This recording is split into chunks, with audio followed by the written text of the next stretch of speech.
Hey, what's up, y'all? It's a Sneaker Talk Sunday, and I just kind of came up with that. But this is in regard to Nike's latest ad spot, and it's really not Nike's latest ad spot.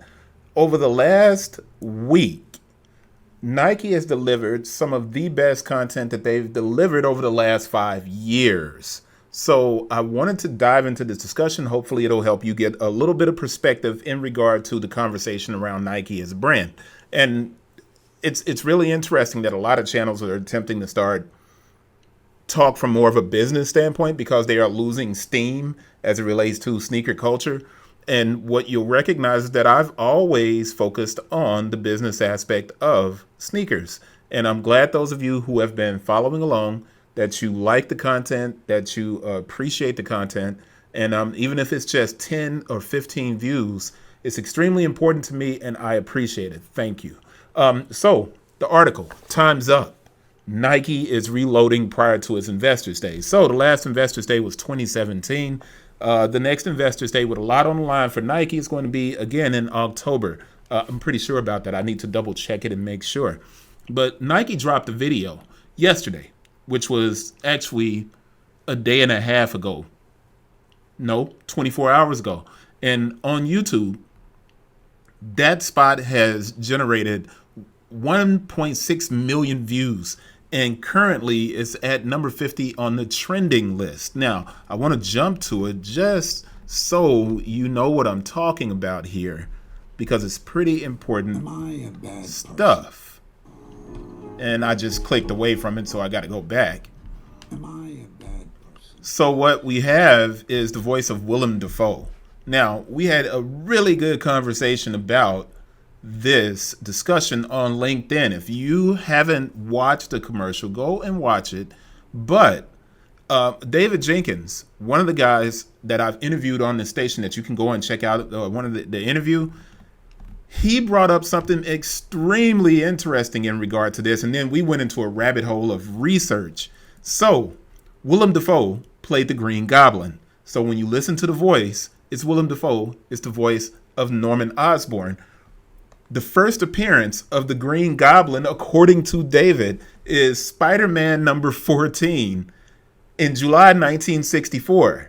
So the Green Goblin first showed up, Norman Osborn first showed up then. Now, all of this information is coming from David Jenkins. And he says that Nike is using the Green Goblin's voice intentionally to kind of make you empathize with the madness that goes into becoming a great athlete, right? So he goes even deeper into this rabbit hole of discussion. And he says that the Green Goblin has a split personality, and he gets into another discussion. It's pretty profound that I came back and I said, you know what? Willem Dafoe also played Jesus Christ in The Passion of the Christ back in 1988, which was an Olympic year. Now, 1964, when the Green Goblin was introduced in Spider-Man, was also an Olympic year, and it's Tokyo. So I said to him, well, 1964 is the year that Nike was founded. It was Blue Ribbon Sports. And it was also the year of the Tokyo Olympics. Now, this gets me way off track in regard to this discussion. We're going to get back to it. But this commercial could literally be the foundation of an amazing analysis for a business course. And remember, that's what we like to do. So when I look at the winning isn't for everyone, it's at 1.7 million views. It's no longer trending because it slowed down. Now, 2 days, 1.7 million views on the video. And what I noticed is the slowdown that's in day two, it's probably because Nike put an AdWords campaign behind the video. Now, if you don't know what I mean by that, Google AdWords, Google AdSense. AdSense is what gets you paid as a publisher. They put the ads on your website. So like if you see these ads on my site where you see the cars and things like that, I'm looking for a car because my son's taking mine and going back to college. AdSense makes you money. AdWords, you pay for it to generate interest in whatever it is that you're pitching. So for this thing to have a viewership of 1.7 million in basically 24 to 48 hours. That is not organic viewership. So we should know immediately that Nike is being very intentional about this video. So if you compare it to the commercial spot Our Turn, which came out probably about 10 days ago, right? That video, which is below in this article, it's below. If we scroll down here, remember, I'm very intentional about the things that I try to show you.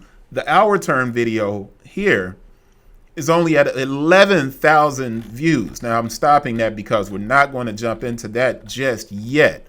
But if a Jordan video is only at 11,000 views after 10 days, and this video that we're talking about right now, the Winning Isn't Everyone, is at 1.7 million, we know that there was an ad behind it. And it's not the 11,000 views for Our Turn, which is the Jordan stuff. That's not negligible. It's actually really solid for a long form video on YouTube. Anything that's not controversial doesn't get a ton of views, but 11,000 is really good because YouTube is now prioritizing shorts.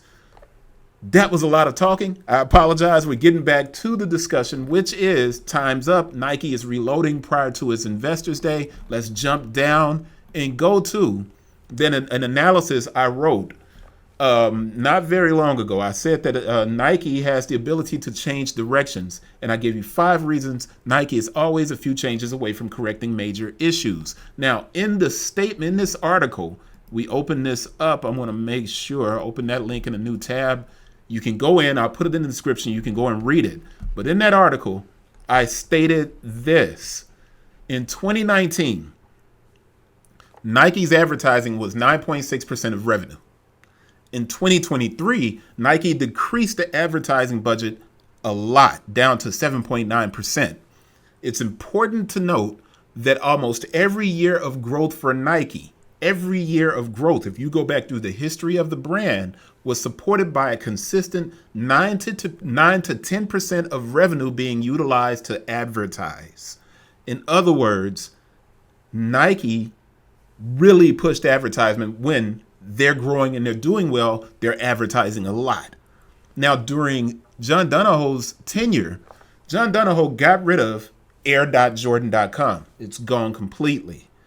Prior to Donahoe's tenure, Nike controlled the narrative around their product. And I've talked about this. There were ad spots for Questlove playing drums on a Kyrie commercial. And I don't know if you guys remember that. The Black History collections, the Black History Month collections prior to Donahoe were better. Nike basketball had lost relevance. But the most memorable moments for Nike since Jordan jumping through the air, we go back in time and we think about Nike basketball. There were the MVP puppets, Kobe jumping over the Aston Martin, the Galaxy Pack from 2012. There were all of these kind of amazing moments for Nike because of the marketing that was invested into the brand.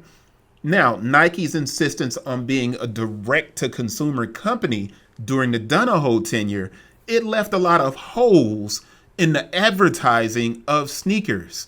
Smaller brands utilized a combination of in-house campaigns and marketing to reach an all but forgotten segment, which is running.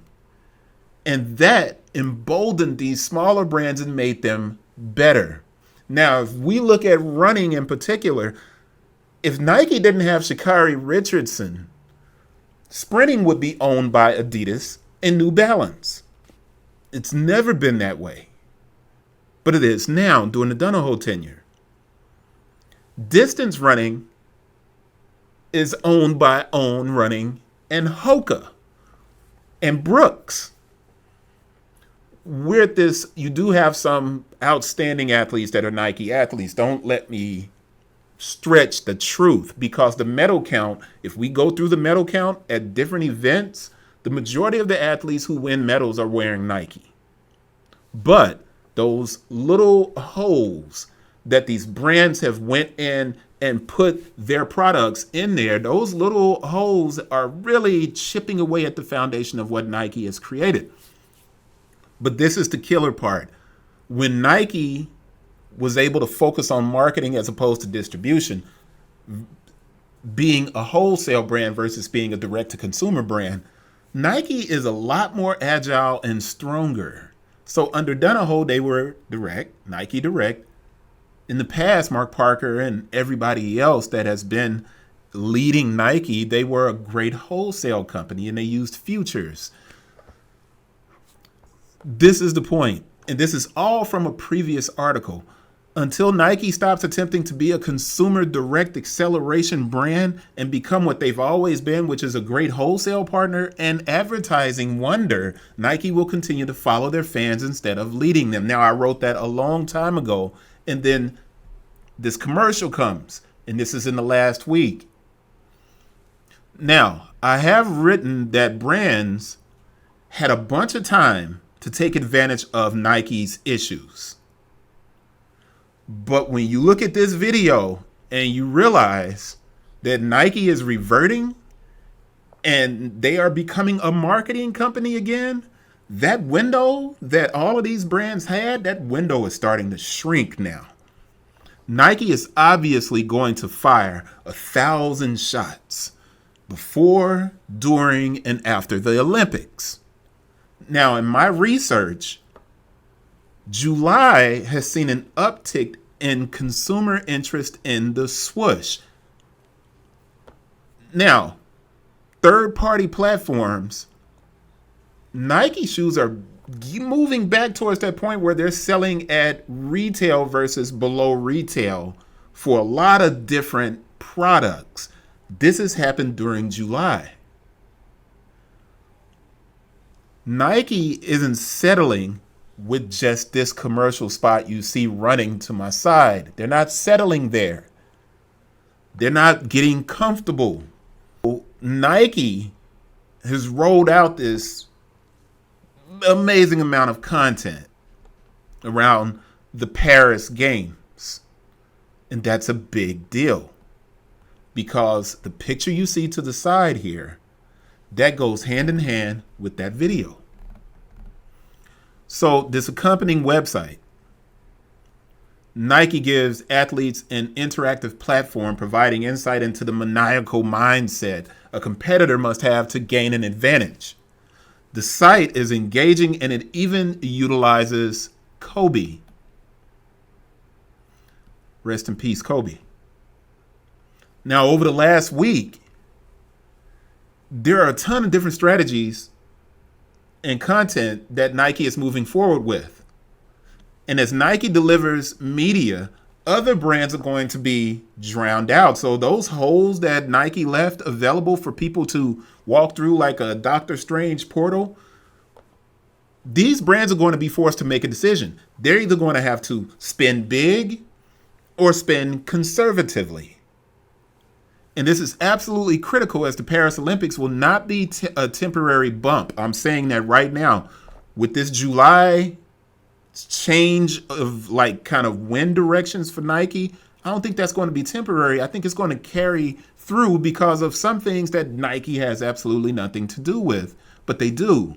So as the Olympics end, the 776 track event will launch. And that's all women athletes in that 776 track event. The return of the WNBA season will culminate in a potential 3-time championship team with Asia Wilson. And the start of the NFL season is starting. The NBA preseason will be starting. All of that is right around the corner. All of these things will roll into the content that Nike produces around the Olympics. And all of this is happening right at back to school. So in July, like I said, by my research, Nike has already begun to pick up steam at retail again, and consumers are engaging with third-party platforms to purchase products. There's an inherent issue with that, though. Nike has created such a massive issue around reselling and scarcity that a lot of consumers assume products aren't available on the Nike platform. So Nike is actually losing people to third-party platforms because people don't even think to go directly to Nike. They will go right to, and you'll see this little ad, this little sliver of an ad for StockX over here. They'll go to StockX and buy something, even though the product may be available on the Nike platform. Now, Nike is using their marketing push to possibly offset consumer behavior. So what are they pushing out there? The introduction of the Air Jordan 29. This is the new Air Jordan 29. That Jordan flagship is no longer a driver of sneaker culture in basketball like it once was. But what Nike does when they do release a sneaker or release a sneaker like this is they engage the international community where basketball is a growing sports phenomenon. What do I mean by that? With the introduction of the Jordan 39, the company has delivered Our Turn. Now, we go back and we watch Our Turn. That's the video you see over here to the side. Our Turn is a series of basketball tournaments around the world. So from those tournaments, Jordan Brand is taking 20 young men and women to Paris, District 23, for something greater than gold. They get a chance to become a part of the Jordan Brand family as a brand ambassador. So the people are coming from, and these things, the qualifiers have already taken place. So I'm telling you about it. It's too late now. All right. But Our Turn represents cities from across the U.S., New York, Chicago, and L.A., the Asia Pacific, Philippines, Japan, and Australia, Europe, London, and Paris, and many other locations are included. So these hoopers got the chance to compete to be named the one, the best one-on-one player in the world. Now, what Nike is saying, this is going to be an exhilarating matchup where they will leave everything on the court, and two winners will come out on top for bragging rights as the one, and they will embark on a long partnership with Jordan Brand. So after all of those qualifying rounds that they've had, Shanghai, Los Angeles, New York, Paris, and several other cities, right, globally, these guys go to Paris, they play in that final bracket, and it's a knockout, and it'll be a male and a female winner crowned. Our Turn, this video that you just saw, that's Nike at its best, and it's happening during the Olympics. Nike cannot advertise the Olympics and utilize the athletes there during the Olympics, but they will be able to utilize Paris as a backdrop with a basketball activation. It's only one aspect of the marketing push that Nike has put into play. This stuff is very interesting to look at. So you also have Nike introducing the Nike Jam, and it's the first shoe created for breaking. If you didn't know, breaking is now going to be a sport in the Olympics. So unlike any other time in history or the history of sneaker culture, which was founded on the clash of sport and hip hop coming together, brands officially have an opportunity to highlight hip hop and sport with collections built for athletes competing in the Olympics. So breaking being added to the games has given us a little bit of insight into the viewership that is taking place on YouTube. And it tells us how successful breaking can be for these brands. Now, they've done a Futura spot, right? So you see this to my side. Nike did this Futura spot, and in 5 days, it got 41,000 views. That's more than the Our Turn, which is basketball. So what am I saying here? The breakdancing has outperformed basketball in 5 days. Basketball Our Turn video dropped 10 days ago. The Futura spot dropped 5 days ago. So there's a really important statistic, right? And that's the breaking highlights. And I'm going to pop this open so you can see, well, we got to get past the commercial, but they got us on the commercial. But what I want you to see is 176,000 views 2 months ago for breaking. Now, 175,000 plus views in 1 month. That's really good. The number could be better, right? But athletes in the Olympics will have to use canned music. That means they can't use songs that you're familiar with. And the video teams that shoot the Olympics, they have no idea how to coordinate the camera angles for the competition. So Nike won't be able to advertise specifically for their athletes during the Olympics, but what athletes will be wearing could completely alter how youth culture engages with the footwear and apparel of the swoosh. Breakdancing could change everything, and Nike understands this, and they've rolled out the Nike Jam. Now, it's a sign that Nike isn't quite Nike. The Nike Jam is a horrible name for this sneaker. Horrible. Jam is corny. It's terrible. And that's a sign that Nike isn't quite the Nike that they used to be. The sneaker, however, is definitely on trend. Definitely on trend. It's styled like a retro running sneaker. Now, I've watched a couple of the qualifiers for the Olympics, and I've seen the shoes and I've seen the gear. The stuff looks fantastic. A lot of the gear is ripstop. The breakdancing events will be akin to the gymnastic events and will cause a lot of back and forth over how the games will be scored. So when you have basically confrontation or conflict over scoring, it increases viewership and discussion around that event. Now, Nike will get the benefit of those discussions, but they also get the benefit of outfitting Team USA, Korea, and Team Japan. And that gives them a super strong positioning to finish on the podium for breakdancing. So when I originally wrote this discussion on 5 reasons Nike is always a few things away from correcting and changing up, I did that to explain that a bad Nike is still capable of operating better than a good other brand.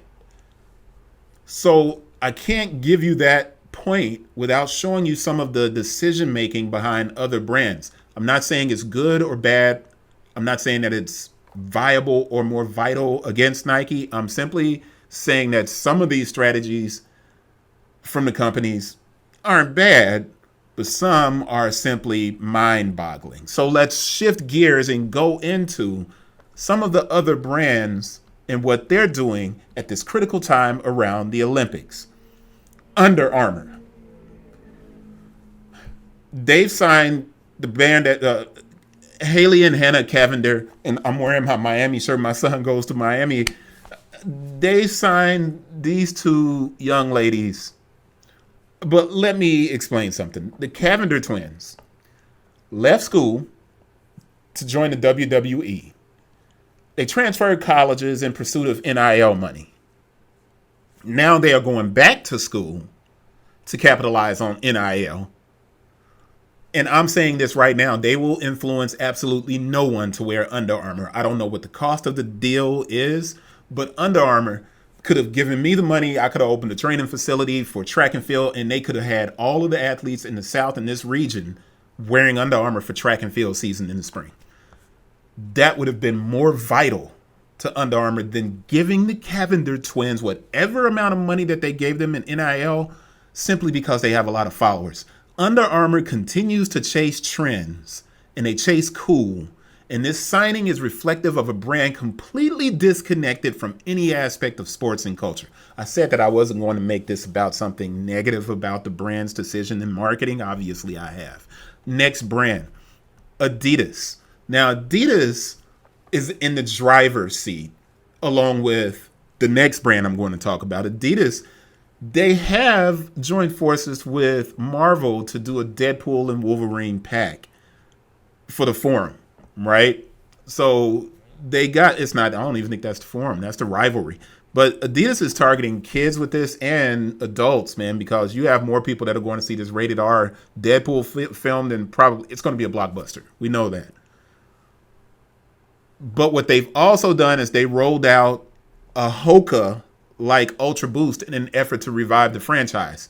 So why is Adidas right on point? They have an emphasis on soccer boots. That's commendable. While Deadpool won't rival anything that Nike's doing, and it removes the brand from sport,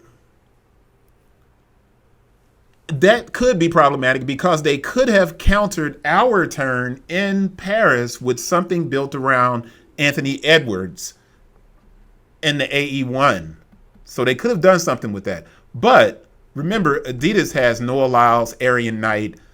Gosh, man, they are loaded in track and field, and those people are going to shine during the Olympics. So Adidas is okay.